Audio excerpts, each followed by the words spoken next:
আসসালামু আলাইকুম এভরিওয়ান, স্বর্ণাজ কিচেনে আপনাদের স্বাগতম। কেমন আছেন সবাই? আশা করি আল্লাহ তাআলার অশেষ রহমতে সবাই খুব ভালো আছেন। আমরাও আলহামদুলিল্লাহ ভালো আছি। আজকে আমি আপনাদের সাথে শেয়ার করব কাঁঠালের বিচি ভর্তার ভীষণ মজাদার একটা রেসিপি। আশা করি ভিডিওটি ভালো লাগবে। প্রথমেই এখানে আমি চুলোতে একটা প্যান বসিয়ে দিয়েছি। প্যানটা গরম হয়ে আসার পর কাঁঠালের বিচিগুলো দিয়ে দিয়েছি। আর এই পর্যায়ে চুলোর আঁচটা হাই হিটে আছে। কাঁঠালের বিচিগুলো ভেজে নেওয়ার সময় চুলোর আঁচ সব সময় হাই হিটে রেখে ভেজে নেবেন, না হয় কাঁঠালের বিচিগুলো শক্ত হয়ে যাবে উপর থেকে। আমি কাঁঠালের বিচিগুলোর উপরে যে একটা সাদা স্কিন থাকে সেটা ফেলে দিয়েছি অফ ক্যামেরায়। এরপরে আমি ভেজে নিচ্ছি। আপনারা চাইলে কেউ স্কিন সহও ভেজে নিতে পারেন, পরে সেটা পরিষ্কার করে নিতে পারেন। আমি একটু সময় ধরে বারবার কাঁঠালের বিচিগুলোকে নাড়াচাড়া করে ভেজে নিচ্ছি। কাঁঠালের বিচিগুলো খুব সুন্দরভাবে কিন্তু বন্ধুরা ভাজা হয়ে গিয়েছে। কালারটাও কিন্তু চেঞ্জ হয়ে আসছে, দেখেই বুঝতে পারছেন। আর সব সময় হাই হিটে কাঁঠালের বিচি ভেজে নেবেন, তাহলে কাঁঠালের বিচিগুলো খুব দ্রুত গতিতেই সেদ্ধ হয়ে যাবে ভিতরটা। এখন নামিয়ে একেবারে ঠান্ডা পানির ভিতরে এগুলোকে আমি একটু ধুয়ে পরিষ্কার করে নেব। আর সঙ্গে সঙ্গেই কিন্তু পানির মাঝখান থেকে আমি তুলে নিচ্ছি। এই যে দেখুন বন্ধুরা কতটা ময়লা ছিল। আর অনেকে ভাজার আগেও একটু ধুয়ে ভাজে, আমি ভাজার পরে একটু ধুয়ে নিয়েছি। ওই একই প্যানে আমি কিছুটা পরিমাণ তেল দিয়ে দিচ্ছি ভর্তা করার জন্য। এখানে শুকনা মরিচ ভেজে নিচ্ছি। এখানে আমি 5-6টা শুকনা মরিচ দিয়ে দিয়েছি। শুকনা মরিচগুলোকে একটু হালকা করে ভেজে নেব। আসলে এই শুকনা মরিচগুলোতে একটু ঝাল কম, তাই আমি একটু বেশি করেই নিয়েছি। আপনারা আপনাদের পছন্দ অনুযায়ী ঝালটা ব্যবহার করবেন। এই যে দেখুন বন্ধুরা খুব সুন্দরভাবে কিন্তু শুকনা মরিচগুলো আমার তেলের মাঝে ভেজে নেওয়া হয়ে গিয়েছে।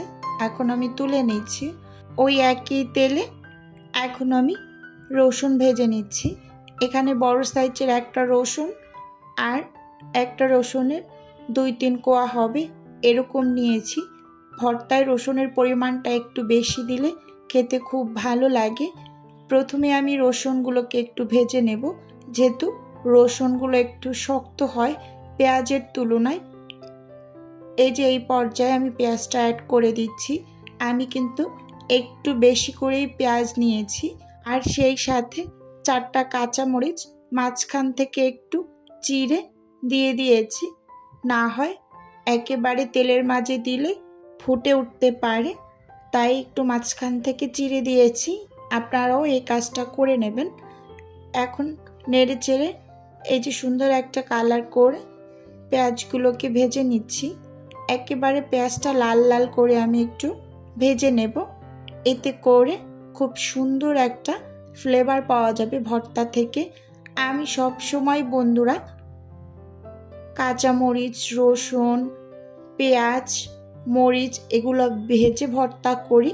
এই ভর্তাটা দীর্ঘ সময় ধরে ভালো থাকে, নষ্ট হয় না ভাজা পেঁয়াজের ভর্তা।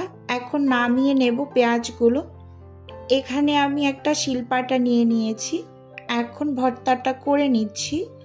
আপনারা এখানে চাইলে কেউ ব্লেন্ডারেও ভর্তাটা করে নিতে পারেন, কিন্তু আমার কাছে শিলপাটার ভর্তা খুব বেশি মজা লাগে, তাই আমি সবসময় শিলপাটাতে একটু কষ্ট হলেও বেটে ভর্তা করি।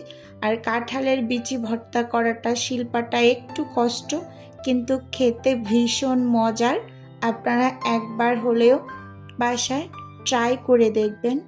ভর্তা করে নিতে নিতে আমার প্রিয় আপু এবং ভাইয়াদের উদ্দেশ্যে একটাই অনুরোধ রাখছি, আমার ভিডিওর কোনো অংশ যদি আপনার কাছে একটুখানি হলেও ভালো লেগে যায় তাহলে অবশ্যই চ্যানেলটি সাবস্ক্রাইব করে আমার পাশে থাকবেন।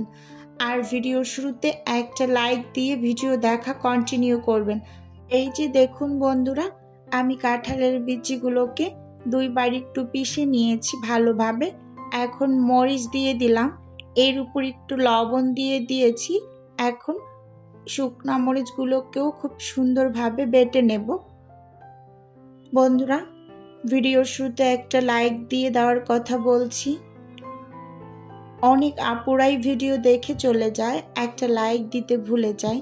তাই সবসময় অনুরোধ করি ভিডিওতে একটা লাইক দিবেন, তাহলে আপনার লাইকটা শেয়ারের কাজ করে দেয়। এখন বন্ধুরা এখানে মরিচ, পেঁয়াজ, রসুন একসাথে বেটে নিচ্ছি খুব সুন্দরভাবে। এই যে বন্ধুরা, বেটে নেওয়া হয়ে গিয়েছে। এখন আমি হাত দিয়ে আস্তে আস্তে সব কিছু এই যে এরকমভাবে একটু মেখে নিচ্ছি।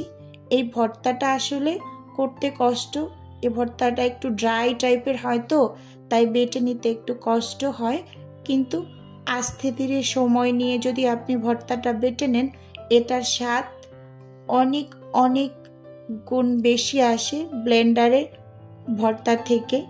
আমি গ্যারান্টি দিয়ে বলছি, আমার কাছে তো কাঁঠালের বিচি ভর্তা ভীষণ ভীষণ ভালো লাগে। আমি কাঁঠাল খেতে একদমই পছন্দ করি না, কিন্তু বিচি খেতে বেশ ভালোই পছন্দ করি, খুবই ভালো লাগে। রান্না করেও খাই মাঝে মাঝে, কিন্তু কাঁঠালের এই মৌসুমে আমি খুব বেশি ভর্তাটা করে থাকি কয়েকদিন পর পরে। এই যে ধনিয়া পাতা দিয়ে দিলাম এই পর্যায়ে। অনেকে ধনিয়া পাতাটা কুচি করে মিলিয়ে নেয়, না বন্ধুরা, আপনারা ধনিয়া পাতাটা এইভাবে করে বেটে দেবেন ভর্তার মাঝে, এটা খেতে অমৃত লাগে। একটুও বাড়িয়ে বলছি না, আমি ভর্তাটা তৈরি করছি এর জন্য। একবার হলেও এভাবে করে ভর্তা তৈরি করে খেয়ে অবশ্যই কমেন্ট করে জানাবেন যে না, এই রেসিপিতে সত্যিই সত্যিই অসাধারণ হয় ভর্তাটা। খুব ভালোভাবে আমি বেছে নিয়েছি। এখন এর মাঝে আমি কিছুটা পরিমাণ সরিষা তেল অ্যাড করে দিচ্ছি, দিয়ে খুব ভালোভাবে হাত দিয়ে এই যে মেখে নিচ্ছি। এই ভর্তাটা আমি বেশ আরও কয়েকদিন আগে করেছি, বাট আমার দেখেই এখন খেতে ইচ্ছে করছে। এটার টেস্ট এতটা ভালো আসে, অবশ্যই আপনারা একবার হলেও বানিয়ে খাবেন। আশা করি আপনাদের কাছেও ভর্তাটা ভীষণ ভীষণ ভালো লাগবে। এই যে বন্ধুরা, ভর্তাটা একেবারে তৈরি হয়ে গিয়েছে।